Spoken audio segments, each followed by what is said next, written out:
सो hi guys, आज मैं vlog कर रही हूँ और अभी बजे हैं सुबह के 12:15 और हम लोग जा रहे हैं ट्रेड फेयर। तो हम लोग रेडी हो गए हैं और हमारा सारा काम भी ख़त्म हो चुका है। और इस समय निकलने का हमने इसलिए डिसाइड किया क्योंकि हमें वहाँ का शाम का इवनिंग में जो कल्चरल प्रोग्राम्स होते हैं वो देखने का मन था। तो हम लोग इसलिए थोड़ा लेट निकल रहे हैं। तो चलिए लेट्स स्टार्ट द व्लॉग। तो भैया कहीं भी जाना हो लाली लिपस्टिक तो ज़रूरी है और भले ही दिखे या ना दिखे। तो हम लोग निकले वैशाली मेट्रो स्टेशन की तरफ अपनी कार से। तो चलिए चलते हैं। और ये है वैशाली मेट्रो स्टेशन की पार्किंग और हमें नीचे ग्राउंड फ्लोर पर जगह नहीं मिली थी तो हमें 3rd फ्लोर पर कार पार्क करनी पड़ी। और उसके बाद हम बढ़े मेट्रो स्टेशन की तरफ।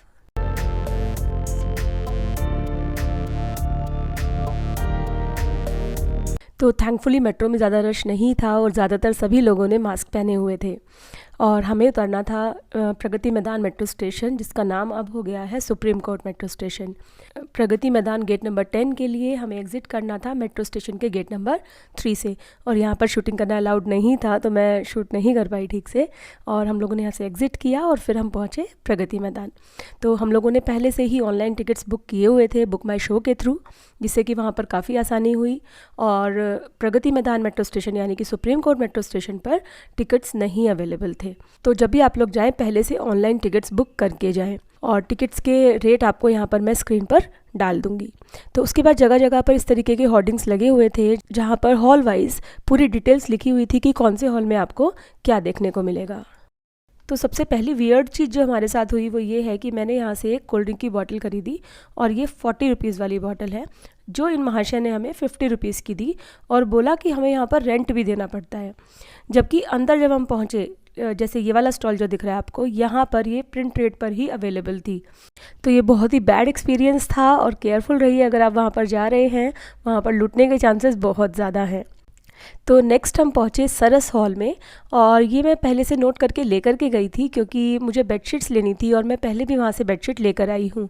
तो मैंने एक यूट्यूब चैनल पर देख लिया था कि कौन से हॉल में और कौन से स्टॉल पर हैंडलूम की बेडशीट्स मिल रही हैं और मैं नोट करके गई थी घर से। तो स्टॉल पर हम आसानी से पहुंच गए। तो अगर आपको भी कुछ ख़रीदारी करनी है तो बहुत सारे यूट्यूब वीडियोस अवेलेबल हैं यूट्यूब पर। मैंने जो देखा था वो भी मैं डाल दूँगी डिस्क्रिप्शन बॉक्स में। जो भी सामान आपको ख़रीदना है आप पहले से चेक करके जाइए कि वो कौन से हॉल में और कौन से स्टॉल नंबर पर अवेलेबल है, जिससे आपको वहाँ पर पहुँचने के बाद प्रॉब्लम ना हो, क्योंकि वहाँ पहुँचने के बाद ढूंढना बहुत मुश्किल है। तो अगर आप पहले से सर्च कर लेंगे तो थोड़ा बेटर रहेगा और आपका टाइम वेस्ट नहीं होगा।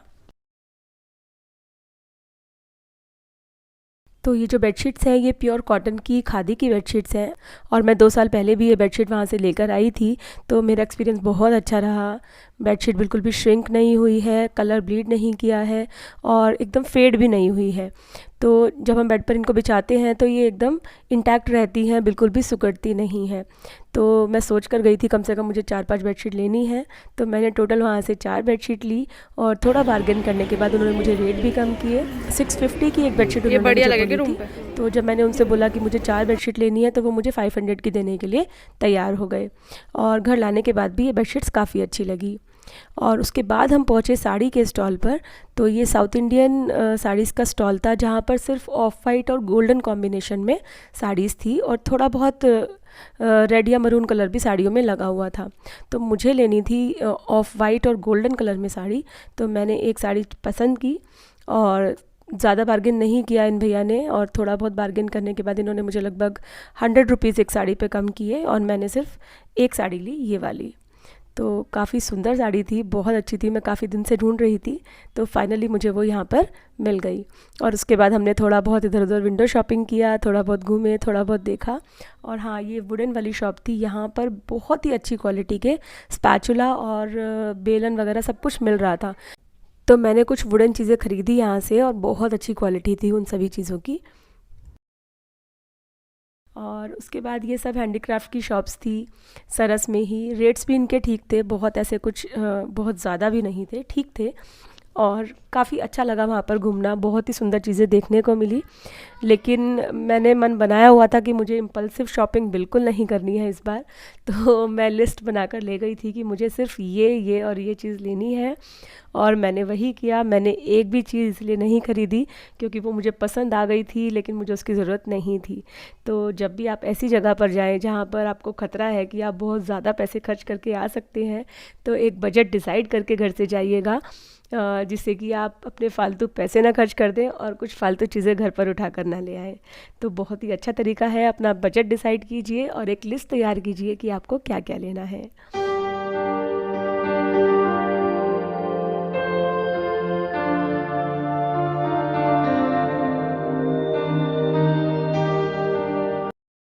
तो दूसरा बैड एक्सपीरियंस हुआ हमारे साथ यहाँ पर, और वहाँ पर इंटरनेट बिल्कुल नहीं चल रहा था। बहुत ही स्लो स्पीड थी इंटरनेट की, और हम लोग यहाँ पर वेट कर रहे हैं। एक्चुअली मेरे हस्बैंड को एक काम था, बहुत ही इम्पॉर्टेंट काम था उनको, जो कि उनको ऑनलाइन करना था। और क्योंकि इंटरनेट के कहीं भी सिग्नल्स नहीं थे, हम लोग इधर उधर बहुत भटके, लेकिन इंटरनेट नहीं चला, और जिसकी वजह से हमारा काफ़ी नुकसान हो गया।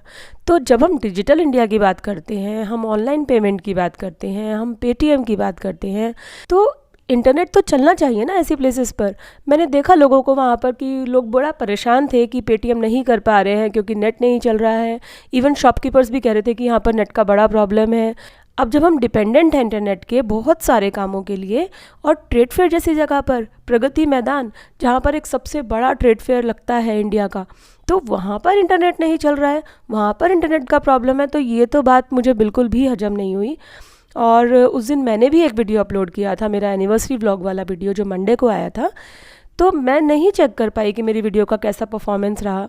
चलिए, वो तो कोई इतना इंपॉर्टेंट काम नहीं था, बट आप इमेजिन करिए कि अगर आपके पास इनफ कैश नहीं है, बहुत ज़्यादा कैश कैरी करना वहाँ पर सेफ़ भी नहीं है, और आप डिपेंडेंट हैं कि आप वहाँ पर ऑनलाइन पेमेंट कर देंगे, लेकिन इंटरनेट नहीं चल रहा है, तो आप कैसे शॉपिंग करेंगे? तो ये तो एक बहुत ही बड़ा क्वेश्चन मार्क था कि वहाँ पर इंटरनेट का इशू क्यों था इतना ज़्यादा। और अगर इंटरनेट की फैसिलिटी बेटर होती तो एक अच्छा एक्सपीरियंस हमारे साथ होता, और हमारा जो नुकसान हुआ, फाइनेंशियली जो हमारा नुकसान हुआ, वो शायद ना होता। तो अब चलिए आगे बढ़ते हैं हम। तो अब हम बढ़े इंटरनेशनल पवेलियन की तरफ, जहाँ पर डिफरेंट डिफरेंट कंट्रीज़ के स्टॉल्स थे।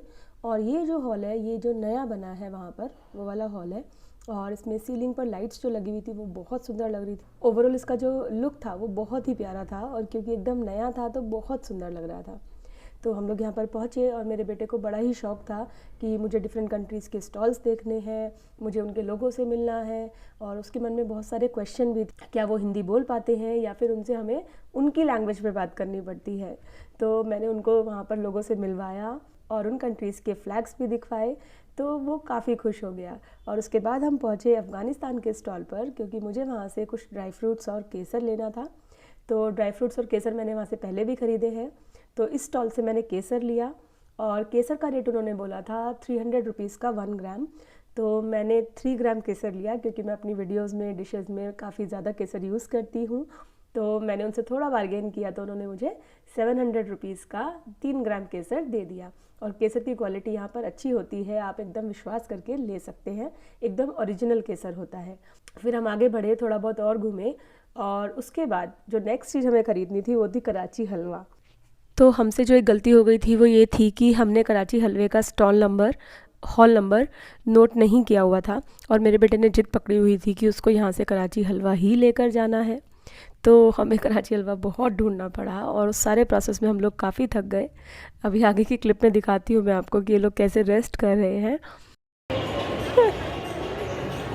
ये देखो जी, थक गए हैं बच्चे।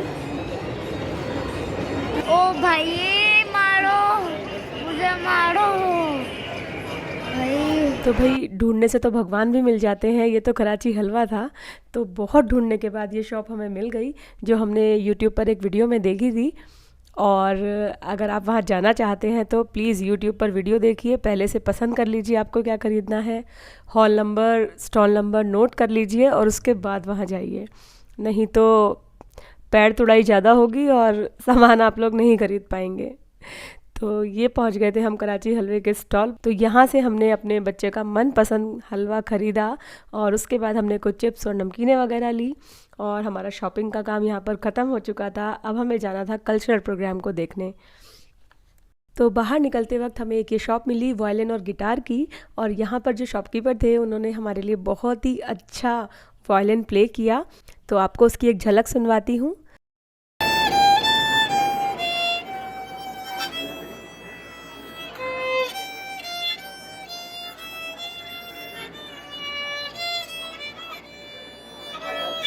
और अगर आप गेस कर पा रहे हैं कि ये कौन सा गाना है तो आप मुझे कमेंट सेक्शन में ज़रूर बताइएगा।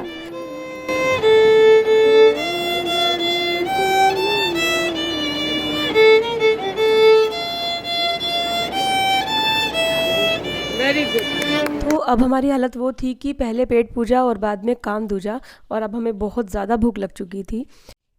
तो वैसे तो ट्रेड फेयर के अंदर बहुत सारे फूड कोर्ट थे किसी एक ब्रांड की तरफ से, लेकिन उन पर खाना बहुत ज़्यादा महंगा था और बिल्कुल भी अच्छा नहीं था। तो ये डोसा फैक्ट्री का आउटलेट जैसे ही मिला तो हमने यहाँ से डोसा ऑर्डर किया। डोसा, चटनी और सांभर टेस्ट में काफ़ी अच्छे थे, लेकिन सिर्फ एक प्रॉब्लम था, वहाँ पर बैठने का कोई प्रॉपर अरेंजमेंट नहीं था और इसी जगह पर खड़े होके वहाँ पे हमें डोसा खाना पड़ा। तो थोड़ा सा अनहाइजीनिक था ये, अदरवाइज़ टेस्ट में चीज़ें ठीक थी। और अब हम पहुँच गए थे कल्चरल प्रोग्राम देखने और काफ़ी मज़ा आया हमें वहाँ पर। तो एक झलक मैं आपको दिखा देती हूँ प्रोग्राम की।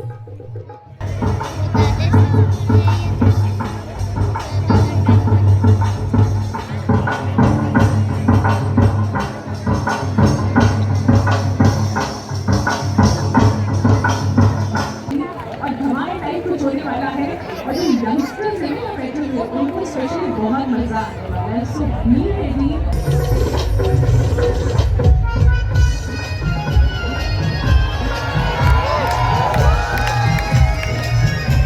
ये था ट्रेड फेयर व्लॉग, और अब हम बहुत ज़्यादा थक चुके थे तो अब हमने सोचा कि हम यहाँ से निकलते हैं। तो अगर आपको ये वीडियो अच्छी लगी हो तो आपको मालूम है कि आपको क्या करना है। मैं आपसे नेक्स्ट वीडियो में मिलती हूँ, तब तक के लिए बाय बाय।